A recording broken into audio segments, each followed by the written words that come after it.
Hello dear student, बधा मजामां हशो। केमिस्ट्रीनो आजनो आपणो lecture amine compound में आगळ वधीए तो छेल्ले आपणे एरोमेटिक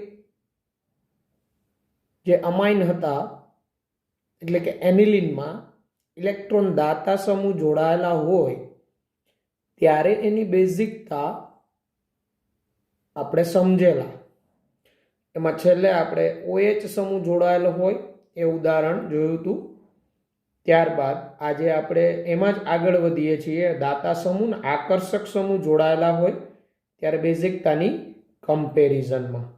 तो स्टार्ट करिए।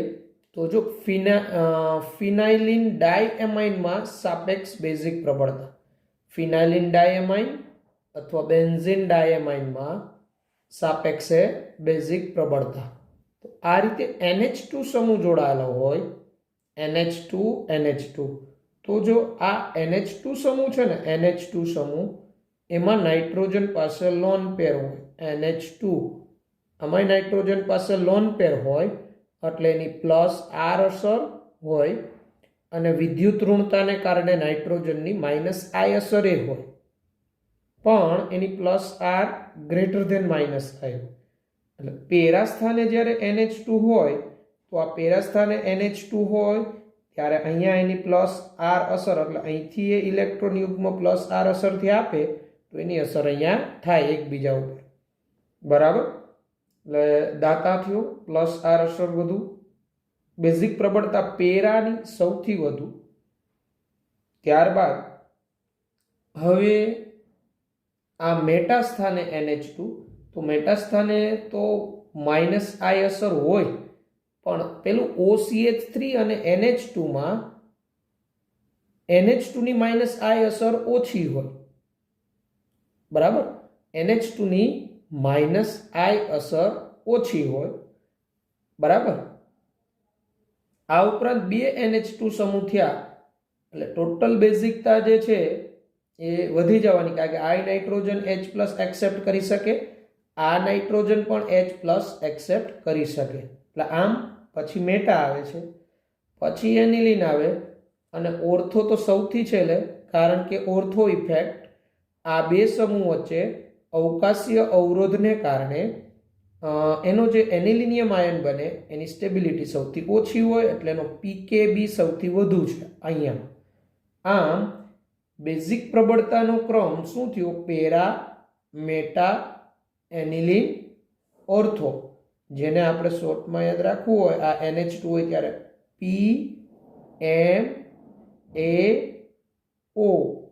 PMAO बराबर। જ્યારે NH2 फिनाइलिन डायएमाइन में सापेक्षे बेઝિક प्रबળता। आ रीते दाता समूह में बेઝિક प्रबળतानो क्रम ए आपणे दाता समूह जोड़ायेलो होय त्यारे एनिलीन में बेઝિક प्रबળतानो क्रम जे आपणे कम्प्लीट करीए छीए, बराबर। हवे इलेक्ट्रॉन आकर्षक समूह जोड़ायेलो होय त्यारे शुं थाय? इलेक्ट्रॉन आकर्षक समूह जोड़ाय त्यारे बेઝિક प्रबળता तो इलेक्ट्रॉन आकर्षक समूह शुं करे? जो आ एनिलीन अने आ एनिलीन एवो होय के जेमां इलेक्ट्रॉन विड्रॉइंग ग्रुप हाजर होय। इलेक्ट्रॉन विड्रॉइंग ग्रुप એટલે इलेक्ट्रॉन आकर्षक समूह जेवा के NO2, हेलोजन, SO3H, COOH वगैरह। तो आ आकर्षक समूह शुं करे? आ नाइट्रोजन उपर लोन पेर होय, आकर्षक समूह छे पोताना तरफ आकर्षण करे એટલે आ नाइट्रोजन नी लोन पेर आपवानी वृत्ति ओછી थाय। आ उपरांत ज्यारे आ नाइट्रोजन लोन पेर H+ ने आपी एनिलिनियम आयन बनावे NH3+ तो त्यारे पण आ आकर्षक समूह एनो जे एनिलिनियम आयन होय नाइट्रोजन उपर प्लस चार्ज होय, आकर्षक समूह ने कारणे एना उपर प्लस चार्ज नु प्रमाण वधे એટલે એનો એનિલિનિયમ આયન હોય એની સ્થાયીતા ઓછી હોય। પરિણામે જ્યારે આકર્ષક સમૂહ જોડાય ત્યારે એવા એનિલિનની બેઝિક પ્રબળતા એનિલિન કરતા ઓછી હોય. હવે આપણે એ સમજવાનું છે કે એના ઓર્થો, મેટા અને પેરા સમઘટક હોય તો એમાં બેઝિક પ્રબળતાનો ક્રમ શું થાય એ આપણે જોઈએ. જો નાઇટ્રો એનિલિનની સાપેક્ષે બેઝિક પ્રબળતા, નાઇટ્રો એનિલિન, તો આકર્ષક સમૂહ જોડાયેલા હોય એ બધા એનિલિન કરતા એનિલિનની બેઝિક પ્રબળતા વધારે જ હોય. પછી મેટા નાઇટ્રો એનિલિન આવે, કારણ કે અહીંયા મેટા સ્થાને NO2 ની ફક્ત -I અસર જ હોય, એટલે ફક્ત -I અસર. પછી પેરા આવે, પેરા સ્થાને NO2 હોય તો એની -R એન્ડ -I બંને હોય. અને છેલ્લે ortho nitro aniline, ortho effect. આમાં અવકાશીય અવરોધને કારણે આનું જે એનિલિનિયમ આયન બને NH3+, તો અપાકર્ષણને કારણે એ જે હોય એ તો અનસ્ટેબલ જ હોય, એટલે જેનો એનિલિનિયમ આયન હાઈલી અનસ્ટેબલ એની બેઝિક પ્રબળતા ઓછી હોય. એટલે આ ઓર્થો સ્થાને સમૂહ હોય ત્યારે ઓર્થો ઇફેક્ટને કારણે એનો એનિલિનિયમ આયન અનસ્ટેબલ હોય, જેથી બેઝિક પ્રબળતા ઓછી હોય. આમ બેઝિક પ્રબળતાનો ક્રમ નાઇટ્રો સમૂહ હોય ત્યારે aniline greater than meta nitro aniline, કારણ કે અહીંયા ફક્ત -I અસર, is greater than para nitro aniline, meta કરતા પેરા ની બેઝિક પ્રબળતા ઓછી હોવાનું કારણ આ NO2 સમૂહની -R અસર એ આવે. -R અસર એ -I અસર કરતા વધુ હોય, આ વધુ આકર્ષક થાય એકબીજાના પેરા સ્થાને હોય ત્યારે. એટલે મેટા નાઇટ્રો એનિલિનમાંથી જે એનિલિનિયમ આયન બને એના કરતાં પેરા નાઇટ્રો એનિલિનમાંથી જે એનિલિનિયમ આયન બને NH3+, એની સ્ટેબિલિટી ઓછી હોય. બરાબર. અને આ તો ઓર્થો ઇફેક્ટને કારણે. તો જ્યારે નાઇટ્રો સમૂહ હોય, આકર્ષક સમૂહ, તો ત્યારે બેઝિક પ્રબળતાનો ક્રમ શું થયો? તો એનિલિન એટલે A, પછી મેટા AM, પછી પેરા અને પછી ઓર્થો એમ્પો. શું યાદ રાખવાનું? એમ્પો. જ્યારે નાઇટ્રો સમૂહ હોય ત્યારે એમ્પો એ પેરા આવશે. પછી આગળ વધે તો હેલોજન હોય ત્યારે, દાખલા તરીકે ક્લોરોનાઇટ્રો એનિલિન. તો ક્લોરોનાઇટ્રો એનિલિનમાં સાપેક્ષે બેઝિક પ્રબળતા, તો એમાં એનિલિન પહેલા જ આવે, કારણ કે આકર્ષક સમૂહ હોય એ બધા કરતાં એનિલિનની બેઝિક પ્રબળતા વધુ જ આવવાની, કારણ કે આકર્ષક સમૂહ જે છે એ N પર ઇલેક્ટ્રોન યુગ્મ બધા ખેંચતા હોય, આકર્ષણ કરે પોતાના તરફ. N પરનું લોન પેર છે વધુ આકર્ષાય. બરાબર. હવે આ હેલોજન સમૂહ હોય ને એની +R અસરે હોય અને -I અસરે હોય, પણ એમાં ઋણ પ્રેરક અસર એની વિદ્યુત ઋણતાને કારણે +R અસર કરતા વધી જાય. એટલે સરવાળે એ આકર્ષક સમૂહ થયા. એનિલિન પછી પેરા નાઇટ્રો એનિલિન, આમાં પેરા ક્લોરો એનિલિન. આમાં કેમ પેરા પહેલા આવ્યું? તો ક્લોરિનની +R અસર હોય અને -I અસર હોય. હવે કેવું થાય? આ NH2 થી આ ક્લોરિનનું અંતર વધે એટલે આમે એની -I અસર તો ઓછી થાય ને, અંતર વધે એટલે -I અસર ઓછી હોય. બરાબર. અહીંયા પેરા સ્થાને એટલે પેરા ક્લોરો એનિલિન. અને બાકીની તો અસર જે છે -R નથી, એની તો કઈ અસર છે? +R. એટલે પેરા ક્લોરો એનિલિન પહેલા આવે. પછી મેટા ક્લોરો આવે. તો પેરા કરતા મેટા ક્લોરો એનિલિનની બેઝિક પ્રબળતા કેમ ઓછી?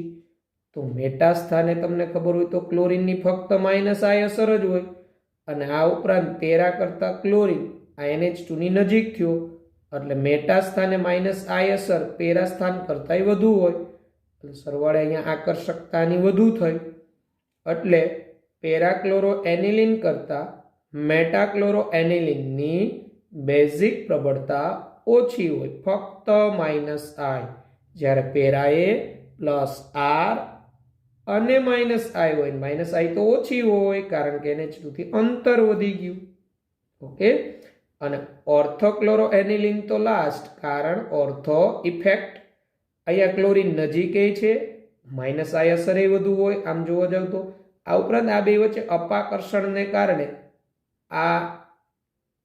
આનો એનિલિનિયમ આયન બરાબર અનસ્ટેબલ થાય, સ્ટેરિક હિન્ડ્રન્સને કારણે આ આઉટ ઓફ પ્લેન થાય, સમતલની બહાર થતો હોય. ઓર્થો ઇફેક્ટને કારણે ઓર્થોક્લોરો એનિલિનની બેઝિક પ્રબળતા ઓછી હોય. તો અહીંયા શું આવ્યું આપણે શોર્ટમાં યાદ રાખવું હોય તો ક્લોરો હોય ત્યારે એનિલિન પહેલા, અહીંયા એપીએમઓ અને નાઇટ્રો હોય ત્યારે એમપીઓ.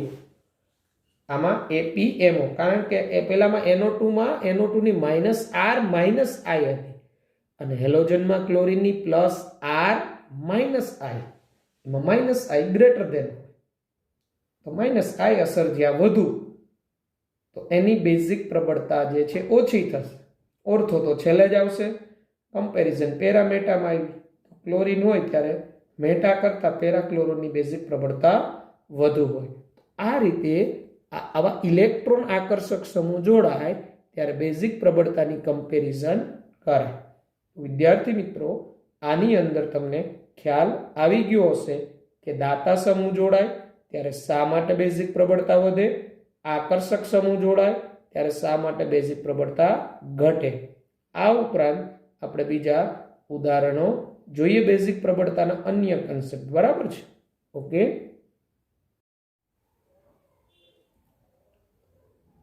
પછી જો એક આ સંસ્પદન બંધારણની સંખ્યા વધે તેમ બેઝિક પ્રબળતા ઘટે.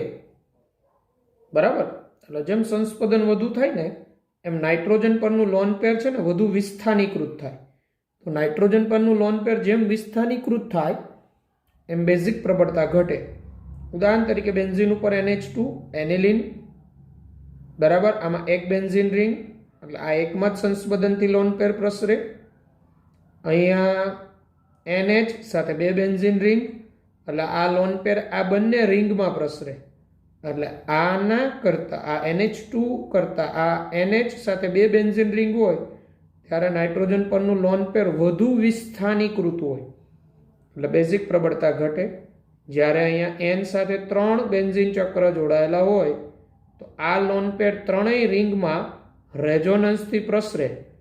તો આ ત્રણેય બંધારણમાં આ ત્રીજું જે બંધારણ જેમાં 3 બેન્ઝીન ચક્ર જોડાયેલા એમાં નાઇટ્રોજન પરનું લોન પેર વધુ વિસ્થાનીકૃત હોય એટલે નાઇટ્રોજન ઉપર વધુ હાજર ન હોય એટલે બેઝિક પ્રબળતા એની સૌથી ઓછી હોય. આમ આ એનિલિનની બેઝિક પ્રબળતા આ ડાયફિનાઇલ એમાઇન કરતાં વધુ, ડાયફિનાઇલ એમાઇનની બેઝિક પ્રબળતા આ ટ્રાયફિનાઇલ એમાઇન કરતાં વધુ હોય. બરાબર? હવે આપણે જોઈએ અન્ય નાઇટ્રોજનયુક્ત કાર્બનિક સંયોજનોની બેઝિકતા, અન્ય જુદા જુદા જે તમારે નીટના પોઈન્ટ ઓફ વ્યૂ વધારે ઉપયોગી થશે. ઓકે. તો જો અન્ય નાઇટ્રોજનયુક્ત કાર્બનિક સંયોજનોની બેઝિકતા, તો એના ઉપર અસર કરતો એક પરિબળ છે આ વિદ્યુત ઋણતા પર. તો બેઝિકતા અને વિદ્યુત ઋણતા વચ્ચે વ્યસ્ત સંબંધ. જેમ વિદ્યુત ઋણતા વધે એમ બેઝિકતા ઘટે. ઉદાહરણ તરીકે અહીંયા આપેલા છે તમને આ બંધારણ પિરિડીનનું છે. અહીંયા એક આ સાયક્લિક બંધારણ તમને આપેલું છે. આ બેમાં આપણે બેઝિક પ્રબળતા કેવી હોય તો અહીંયા નાઇટ્રોજનનું હાઇબ્રિડાઇઝેશન છે ને sp2 હોય, અહીંયા નાઇટ્રોજનનું સંકરણ sp2 હોય, અહીંયા નાઇટ્રોજનનું સંકરણ હોય ને sp3 હોય કારણ કે નાઇટ્રોજન બધા સિંગલ બંધ જ બનાવ્યું.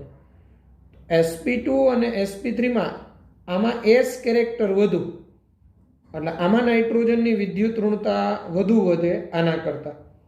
તો 1 કરતાં 2 છે ને એની બેઝિક પ્રબળતા વધુ હોય એટલે 1 કરતાં 2 વધુ બેઝિક હોય,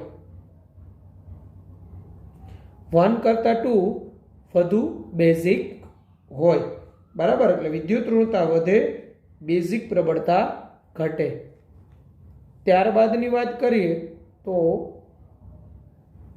અહીંયા RNH2 જેમાં નાઇટ્રોજનનું સંકરણ હોય sp3 RCH દ્વિબંધ NH2 સાથે જોડાયેલ આ R સમૂહ અહીંયા ઓકે આ sp3 હોય, અહીંયા નાઇટ્રોજન sp2 માં હોય અને અહીંયા sp માં હાઇબ્રિડાઇઝેશન હોય. તો sp3 sp2 અને sp, તો sp માં percentage of S વધે, વિદ્યુત ઋણતા વધે, એટલે આમાં sp સંકરણના નાઇટ્રોજન જે હોય આ લોન પેર વધુ n તરફ ખેંચાયેલું રહે, તો આની ડોનેટ કરવાની વૃત્તિ ઘટે. આમાં બેઝિક પ્રબળતાનો ક્રમ RNH2 ગ્રેટર દેન RCH દ્વિબંધ NH greater than RCN RC triple bond N, basic પ્રબળતાનો ક્રમ. ત્યારબાદ આ નંબર સી તમે જોશો તો અહીંયા NH2 છે, અહીંયા NH2 છે અને અહીંયા NH2 છે, પણ અહીંયા NH2 છે એ sp3 સંકરણના કાર્બન સાથે જોડાયેલો છે, અહીંયા NH2 છે એ sp2 સંકરણના કાર્બન સાથે જોડાયેલો છે, અહીંયા NH2 છે એ sp સંકરણના કાર્બન સાથે જોડાયેલો છે. તો sp સંકરણમાં વિદ્યુત ઋણતા વધુ, વિદ્યુત ઋણતા વધે, બેઝિક પ્રબળતા ઘટે. તો આમાં બેઝિક પ્રબળતાનો ક્રમ આ sp3 greater than sp2 greater than sp આ રીતે થશે. ત્યારબાદના આ બે બંધારણમાં બેઝિક પ્રબળતા આપને કહીએ તો આ બેમાં આ 2 ની બેઝિક પ્રબળતા 1 કરતા ઓછી હોય, કારણ કે અહીંયા ઓક્સિજન આવ્યો, આ ઓક્સિજનની માઇનસ I અસર, આમાં નાઇટ્રોજન sp3 માં હોય, આમાં નાઇટ્રોજન sp3 માં હોય, પણ આ 2 માં ઓક્સિજનને કારણે એની ઋણ પ્રેરક અસરને કારણે આ નાઇટ્રોજન પરનું યુગ્મ વધુ ત્યાં આકર્ષાય, એટલે સ્થાનીકૃત ઓછું હોય એમ કહેવાય. એટલે અહીં 2a 1 કરતા ઓછું બેઝિક,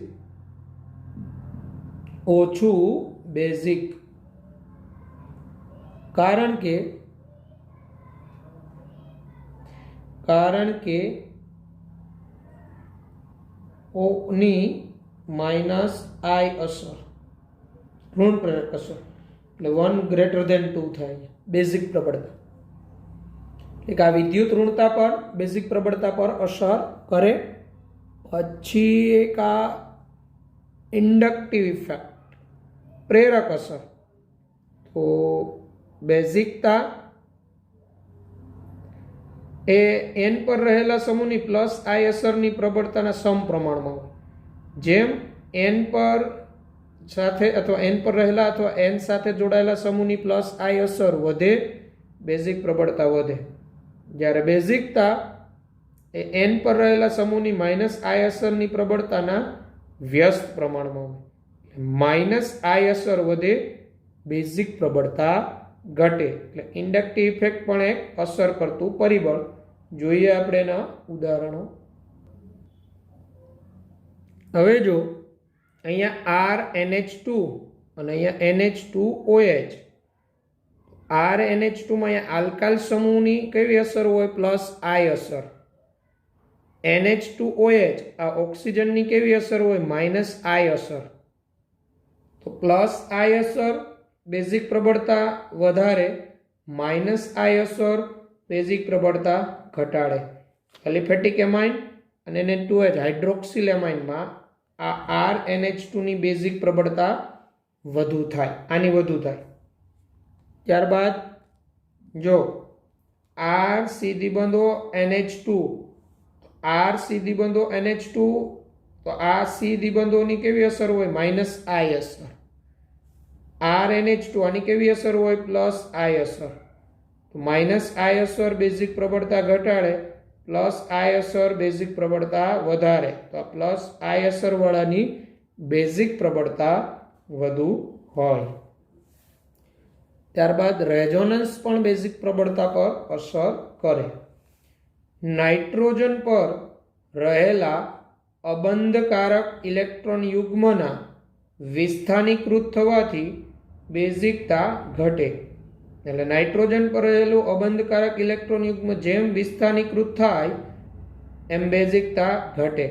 જેમ કે અહીંયા આપેલું છે આને પાયરોલ, અહીંયા આપેલું છે પિરિડીન. તો આ લોન પેર સિંગલ પાઈ સિંગલ લોન પેર. તો આ લોન પેર હોય ને એ અહીંયા રેઝોનન્સથી વિસ્થાનીકૃત હોય, જ્યારે અહીંયા નાઇટ્રોજન પરનું આ લોન પેર હોય ને એ વિસ્થાનીકૃત ન હોય, એ સ્થાનીકૃત જ હોય. તો અહીંયા બેઝિક પ્રબળતા આ પિરિડીનની પાયરોલ કરતાં વધારે હોય. એટલે આ નાઇટ્રોજન પરનું લોન પેર એટલે અબંધકારક ઇલેક્ટ્રોન યુગ્મ ડિલોકેલાઇઝ્ડ અથવા એમ કહેવાય વિસ્થાનીકૃત હોય. જ્યારે અહીંયા નાઇટ્રોજન પરનું આ લોન પેર છે, નાઇટ્રોજન પરનું લોન પેર એ સ્થાનીકૃત હોય.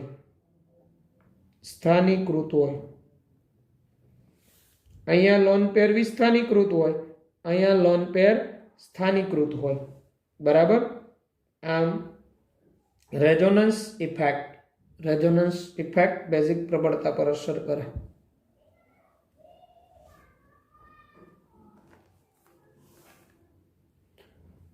ત્યારબાદ effect of cross conjugation.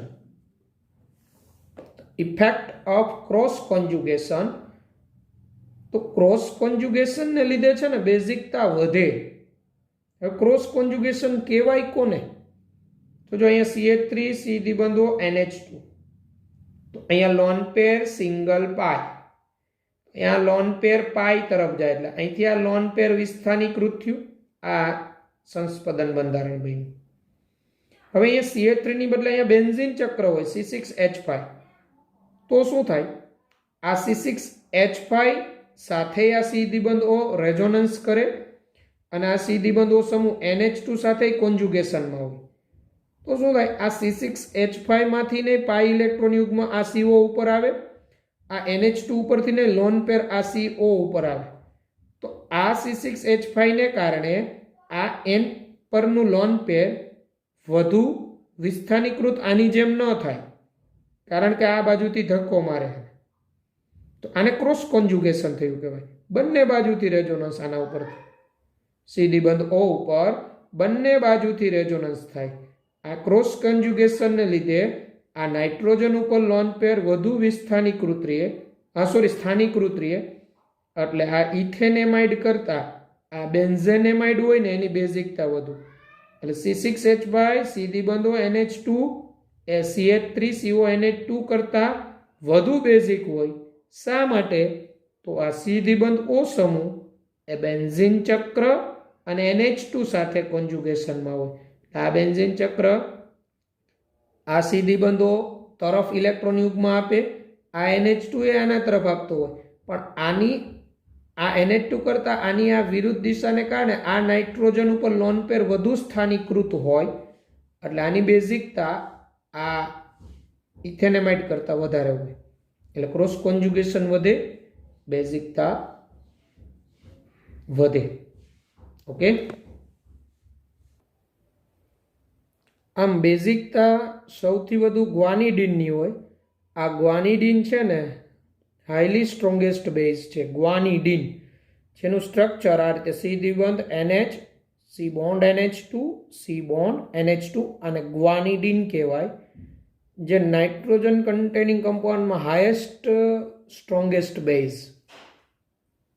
is greater than aliphatic amine, is greater than ammonia, is greater than aromatic amine, is greater than imine, is greater than amide, is greater than cyanide.